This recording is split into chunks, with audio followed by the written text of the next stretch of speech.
శ్యామా ప్రసాద్ ముఖర్జీ బలిదాన్ దివాస సందర్భంగా నివాళులర్పించిన కేంద్ర మంత్రి జి కిషన్ రెడ్డి.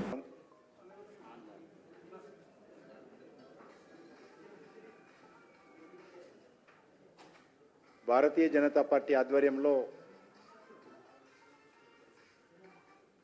గత అనేక సంవత్సరాలుగా డాక్టర్ శ్యామప్రసాద్ ముఖర్జీ యొక్క బలిదాన దినోత్సవాన్ని నిర్వహించుకుంటాం.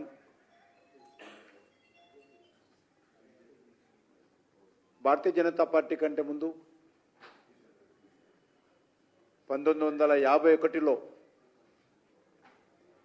భారతీయ జనసంఘ్ స్థాపించుకోవడం జరిగింది. డాక్టర్ శ్యామప్రసాద్ ముఖర్జీ నేతృత్వంలో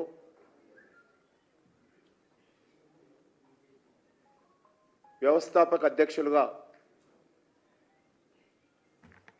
భారతీయ జనసంఘ్ను ప్రారంభించుకోవడం జరిగింది.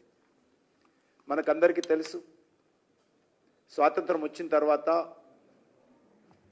నాటి ప్రధానమంత్రిగా వ్యవహరించినటువంటి జవహర్ లాల్ నెహ్రూ గారు పూర్తిగా ఆ రోజు జమ్మూ కాశ్మీర్ విషయంలో కానీ లేక ఆర్టికల్ 370 విషయంలో కానీ మరి ఏ రకంగా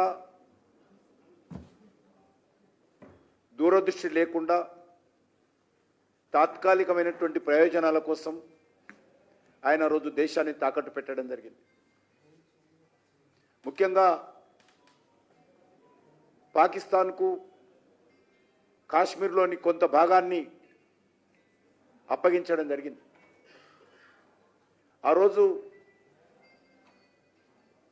తొలి ప్రభుత్వంలో మంత్రిగా పనిచేసినటువంటి డాక్టర్ శ్యామప్రసాద్ ముఖర్జీ గారు నెహ్రూ మంత్రివర్గం నుంచి రాజీనామా చేసి భారతీయ జనసంఘ్ను స్థాపించి ఆ రోజు కాశ్మీర్ పరిరక్షణ కోసం ఉద్యమాన్ని చేపట్టడం జరిగింది. ఏ రకమైనటువంటి పరిస్థితి ఉందంటే దేశమంతా 3 రంగుల జెండా ఉంటే, త్రివర్ణ పతాకం ఉంటే, కాశ్మీర్కు ప్రత్యేకంగా మరొక జెండా ఉండేది. దేశానికి ప్రధానమంత్రి ఉంటే జమ్మూ కాశ్మీర్ కూడా మరొక ప్రధానమంత్రి పేరుతో మరొక పదవి ఉండేది.